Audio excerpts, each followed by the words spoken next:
अस्सलाम वालेकुम दोस्तों। काफ़ी देर हो गई वीलॉग किए हुए, लेकिन आज मैंने सोचा फिर कर ही देते हैं दोबारा। काफ़ी ज़्यादा फरमाइश आ रही थी कि अभी जो पाकिस्तान की बहुत ही कॉम्प्लेक्स किस्म की सिचुएशन, पॉलिटिकल गवर्नेंस रिलेटेड और एडमिनिस्ट्रेटिव जो चल रही है, किसी को कुछ पता नहीं चल रहा कौन किधर से खेल रहा है, कौन क्या कर रहा है, किसने क्या करना है। कुछ तो बड़ी ऑब्वियस सी चीज़ें हैं, लेकिन कुछ बहुत ही ना समझ आने वाली बातें भी हैं, जिस तरह के ब्राह्मणों में जिस तरह झगड़ा बढ़ गया है, जो आज़ादी तौर पे कि जजेस और इस्टेब्लिशमेंट आपस में दो तरफ को पुल डिफरेंट साइड पे पुल कर रहे हैं। ये मेन इस्टेब्लिशमेंट की बात है।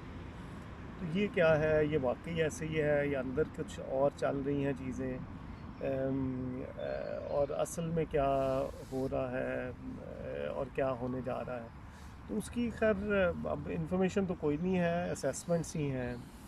और मेरा ख्याल है सारों के पास ही असेसमेंट ही हैं। कुछ लोग तो गेम में प्ले कर रहे हैं, जैसा कि ये फ़ोन कॉल्स भी लीक हुई हैं रिसेंटली। तो वो तो गेमर्स तो हमेशा की तरह कर ही रहे हैं जो कुछ। लेकिन मुझे ये लगता है कि जो पीछे बड़ा बिगर पिक्चर है, या वो उसके बारे में दो ही एनालिसिस मैंने तो जो गौर किया बनते हैं। एक ये है कि मुझे लगता है जो जो कि मेन वन वो ये है कि पिछले साल मुझे लगता है कि आफ्टर ये जो इस गवर्नमेंट ने टेक ओवर किया, तो उसके चंद महीनों के बाद पहले तो यही था कि फ़ौरन इलेक्शन ये वो, फिर जो भी हुआ वो इलेक्शन पोस्टपोन हो गए।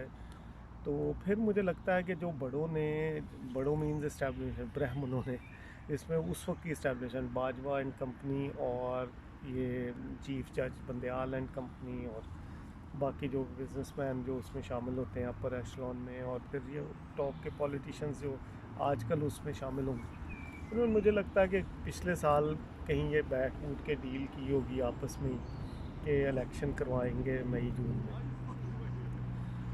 जिसकी उस वक्त भी कुछ थोड़ी बहुत बाज़गश्त आई थी, और बात छोटे मोटे मिनमिनाहट में पता लगी थी चीज़ें, लेकिन कुछ सॉलिड नहीं हुआ काम। लेकिन बीच में मेरा ख्याल है हुआ ये कि उसमें और भी बहुत सारी चीज़ें होंगी जो लोगों के अपने इरादे होंगे, जैसा बाजवा साहब का था एक्सटेंशन लेने का, और बहुत सारे लोग के इसी तरह इन चीफ जज साहब का होगा कि भाई ये भी एक्सटेंशन के अपने मूड बना के बैठे होंगे अपनी उसमें डील के चक्कर में। अब उसमें हुआ मेरे ख्याल ये है कि कोई भी एक बिग ब्रदर वाला या ब्रोकर वाला जो रोल होता है, जो पहले कभी इंटरनेशनल इस्टेब्लिशमेंट होती थी, या मिडल ईस्ट वाली पार्टियाँ होती थी, या पाकिस्तान के अंदर ही बहुत ताकतवर इस्टेब्लिशमेंट होती थी, तो वो बन बुन जाते थे। अब वो सारी अपनी क्रेडिबिलिटी मेरे ख्याल लूज़ कर चुके हैं, और इंटरनेशनल वाले भी इवन मेरे ख्याल पाकिस्तान के हिसाब से लूज़ कर चुके हैं अपनी जिस तरह से भी सिचुएशंस बनी है पिछले सालों में मुशर्रफ के ज़माने से ऑनवर्ड। तो अब वो मेन तो किसी के पास नहीं रह गया कुछ, खासकर बेनज़ीर के मर्डर के बाद तो मेरा ख्याल है बिल्कुल चीज़ें काफ़ी और तरफ चली गई, कि अब मुझे नहीं लगता कि कोई भी ब्रोकर उस तरह का रह गया है कि जो एक बिठा के जिसकी बात सारे 100% मान लें और जिससे डर भी जाएं। हर किसी के अपने अपने मफाद हैं, और वो सिर्फ उसी से चिमटा हुआ है। ये तो बड़ा ऑब्वियस सी बात लग रही है इवन अदारों में भी। जो कि जिसकी वजह से मेरे ख्याल ये सारी कन्फ्यूजन भी चल रही है कि अब किसी को कुछ पता नहीं कि आगे क्या होना है या क्या क्यों हो रहा है। तो हुआ ये है, जो मुझे लगता है कि ये पिछले साल डील हुई, उसके बाद नवाज़ शरीफ ने मेरा ख्याल है कि उसमें स्पैनर फेंक दिया, जो उसने मेरिट पे अपॉइंटमेंट कर दी जनरल आसिम मुनीर की। उसकी वजह से मिलिट्री इस्टेब्लिशमेंट अब सारी मेरे ख्याल जो टॉप वाली इस्टेब्लिशमेंट जो चीफ़ के साथ होती है वो एक तरफ, और पीछे जो बाजवा साहब जाते जाते कोर कमांडर्स जो जिस तरह अब कुछ का पता भी लग रहा है, बहुत सारे मेजर जनरल्स को जो 8-10 को तरक्कियाँ दे गए अपनी टीम, हालांकि ये नए आर्मी चीफ़ का काम था, वो आप गंद डाल गए मेरे ख्याल है। बड़े नए आने वाले के लिए पहले ही मुश्किलात बहुत थी, उससे ऊपर उसकी अपनी मर्ज़ी की सिलेक्टेड टीम भी नहीं है, तो वो कंट्रोल भी लूज़ हो गया हुआ है वो मुझे लगता है। लेकिन अब इमरान खान ने जो बेवकूफ़ी की है, या पीटीआई ने जो बहुत ही बड़ी बेवकूफ़ी की है अपनी हवस में इक़्तिदार की, मतलब मुझे तो लगता है इनको सिवाय पावर में आने के और इनका कोई मतलब इनको कोई इधर उधर चीज़ नज़र नहीं आ रही, जिसके चक्कर में ये मेरे ख्याल बहुत ही बड़ी ये अपना ना ये कर गए हैं, बहुत बड़ी गलती कर गए हैं।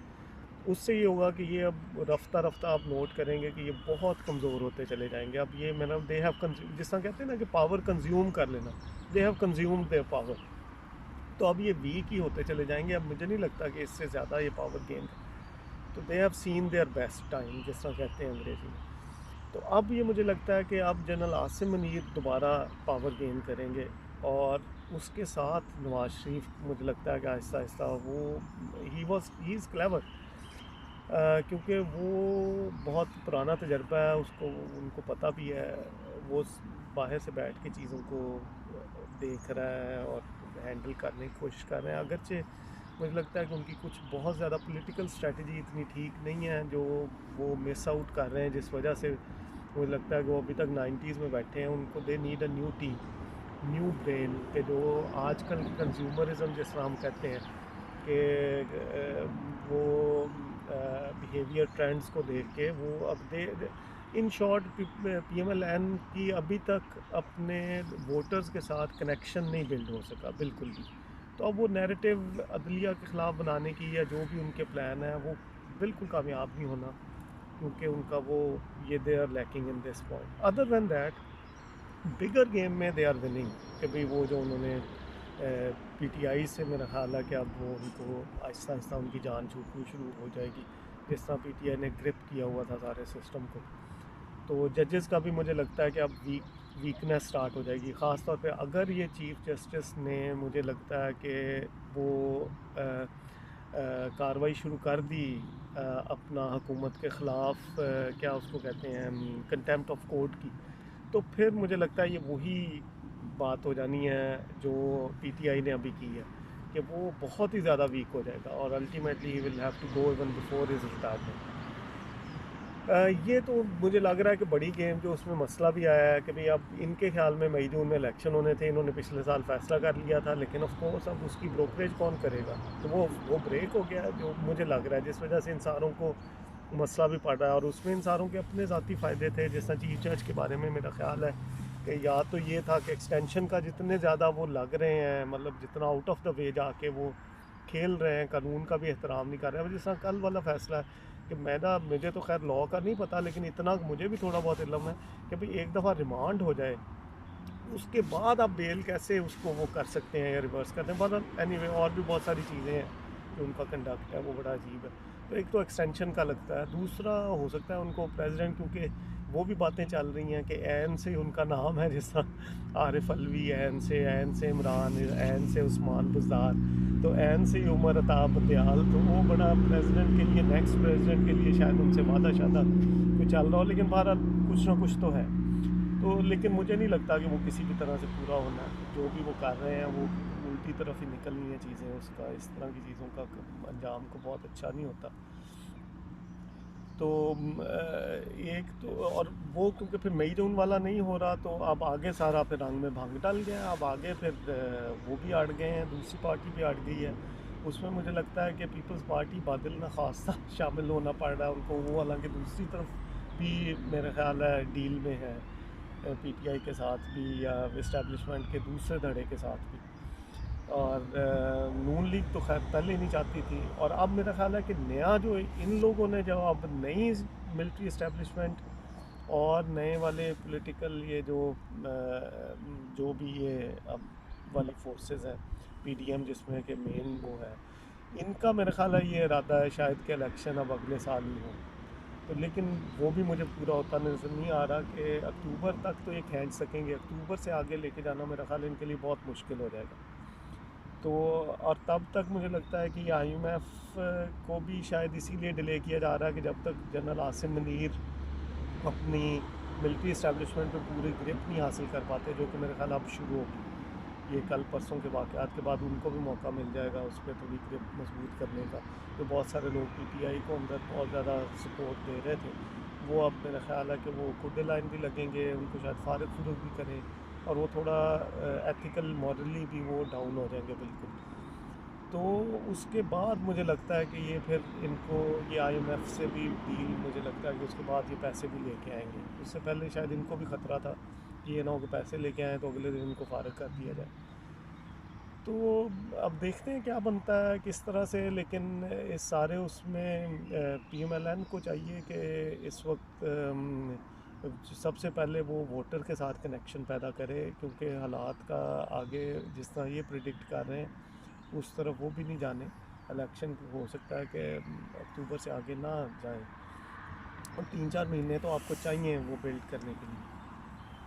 पीपल्स पार्टी अलबत्ता जितने कार्ड उसके पास हैं उनके मुताबिक तो बड़ी अक्लमंदी से वो खेल रही है, बड़ी वाइज गेम कर रही है। तो लेकिन मेरा ख्याल है जो अंडर हैंड डील्स हैं, जो मलक रियाज और ये वो दूसरे प्लेयर, वो मेरे ख्याल उनको लेके बैठेंगी अगर बैठी तो। लेकिन पीपल्स पार्टी में जो मुझे लगता है कि one person who we need to watch is Hina Rabbani Khar. उसने बहुत इम्प्रेस किया है, लेकिन अब ये भी देखना है कि she is an asset for Pakistan. अगर वो अपना और कोई वो भी जैसा बहुत सारे एसेट्स पाकिस्तान के अपने आप को कोई ना कोई गलत वो उसमें ख़राब भी कर लेते हैं, तो देखें अगर वो नहीं करती तो she is a good diplomatic staff. लेकिन अब अवामी राब्ते में वो हैं कॉम्पिटेंट कि नहीं, ये अगली दफ़ा मैं पाकिस्तान जाऊँगा तो I will check it out. तो other than that political arena में कोई नया प्लेयर एज सच को इंटरेस्टिंग और नहीं मुझे को नज़र आया। तो आज के लिए यही मेरा ख्याल काफ़ी है, फिर अगले वीडियो में मुलाकात होगी इंशाल्लाह। खुदा हाफिज़।